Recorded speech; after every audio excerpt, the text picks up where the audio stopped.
আসসালামু আলাইকুম। এই সিজনটাতে প্রচুর পরিমাণ তাল পাওয়া যায়। এই পাকা তাল দিয়ে বাঙালি যে কত রকমের খাবার তৈরি করে তার নমুনা আপনাদের সবারই জানা। আমিও বা বাদ যাব কেন? কথাই বলে চৈত্র মাসে পড়ে কাঠফাটা রোদ আর ভাদ্র মাসে হয় তাল পাকা গরম। আমার আজকের আয়োজন আপনাদের কাছে ভালো লাগবে, আর ভালো লেগে থাকলে প্লিজ আমার চ্যানেলটি সাবস্ক্রাইব করতে একদমই ভুলে যাবেন না।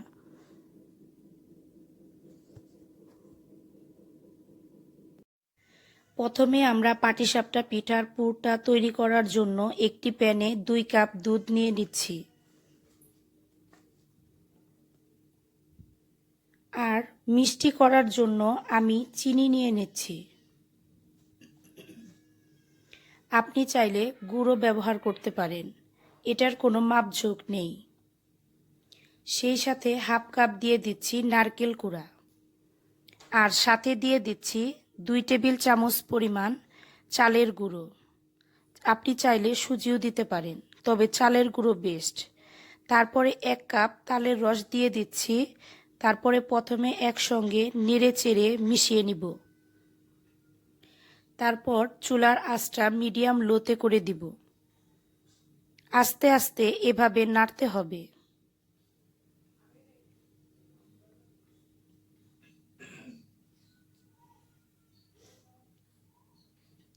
এক সময় এটা গরম হবে এবং ঘন হতে শুরু করবে। যেহেতু এর মধ্যে আমরা চালের গুঁড়ো দিয়েছি, খুবই সাবধানে নেড়ে চেড়ে যেতে হবে যাতে করে তলায় না ধরে যায়। এবং দেখতে দেখতে দেখবেন খুব ভালো ঘন হয়ে গিয়েছে এবং আঠালো হয়ে যাচ্ছে। এখন শুধু নেড়ে চেড়ে নিচ্ছি। এই পর্যায়ে চুলার আঁচটা যত কম রাখা যায় ততই ভালো, নিচে থেকে ধরে যাবে না। নাড়তে নাড়তে দেখবেন এরকম আঠালো হয়ে গিয়েছে। তখন চুলাটা বন্ধ করে দিতে হবে আর এটাকে নামিয়ে ঠান্ডা করে নিতে হবে। আর ঠান্ডা হলে দেখবেন এটা সেট হয়ে গেছে। এটা হচ্ছে আমাদের তালের ক্ষীর। আজকে এই তালের ক্ষীর তৈরিতে আমি অল্প তাল ব্যবহার করেছি। আপনারা চাইলে আরও অনেক বেশি তাল দিয়ে ক্ষীর তৈরি করতে পারেন।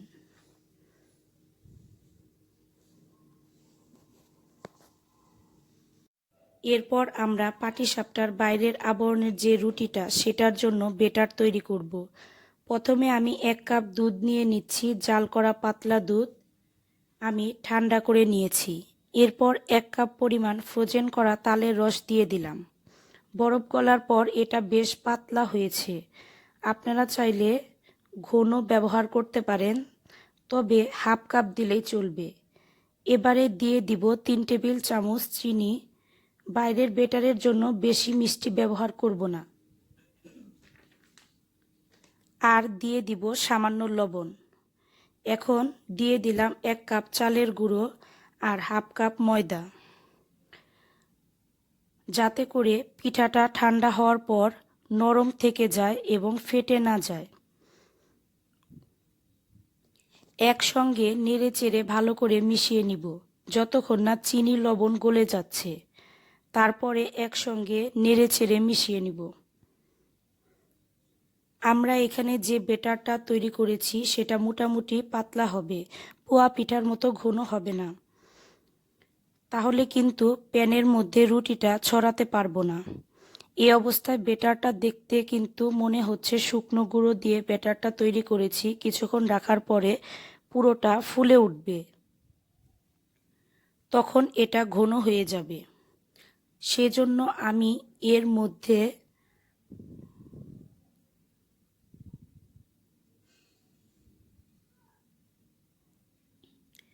আধা কাপ পরিমাণ দুধ দিচ্ছি।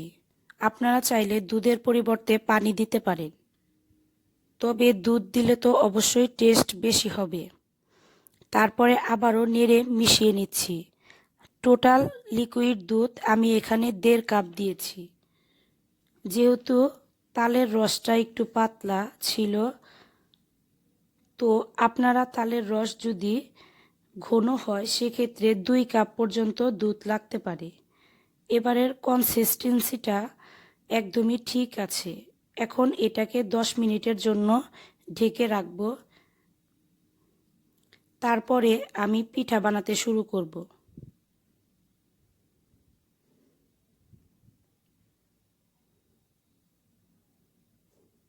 চাপটা পিঠা বানানোর জন্য ভালো হয় আপনি যদি এরকম ফ্রাই প্যান অথবা সমতল কোনো তাওয়া ব্যবহার করেন।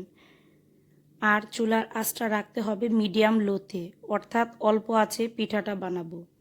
সামান্য একটি তেল ব্রাশ করে দিচ্ছি যাতে করে পিঠাগুলো উঠাতে সুবিধা হয়। খুব বেশি তেল দেওয়ার দরকার নাই।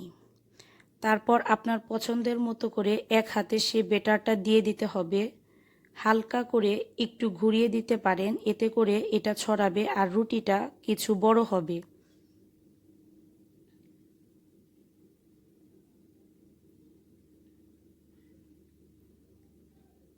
এরপর অপেক্ষা করতে হবে উপরটা শুকিয়ে আসা পর্যন্ত।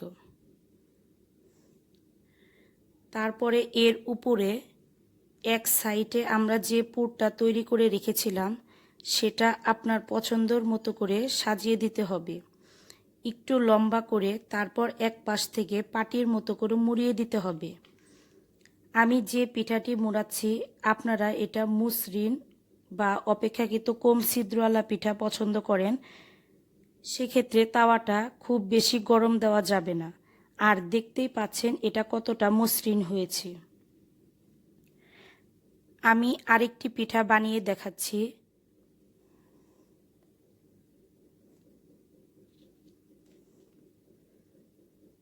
এরপর অপেক্ষা করতে হবে উপরটা শুকিয়ে আসা পর্যন্ত।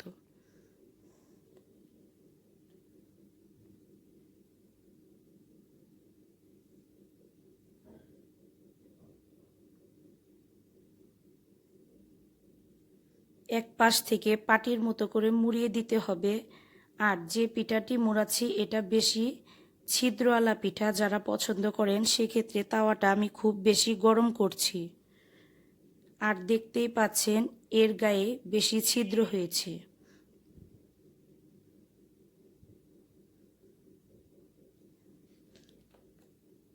একটু লম্বা করে তারপর এক পাশ থেকে পাটির মতো করে মুড়িয়ে দিতে হবে।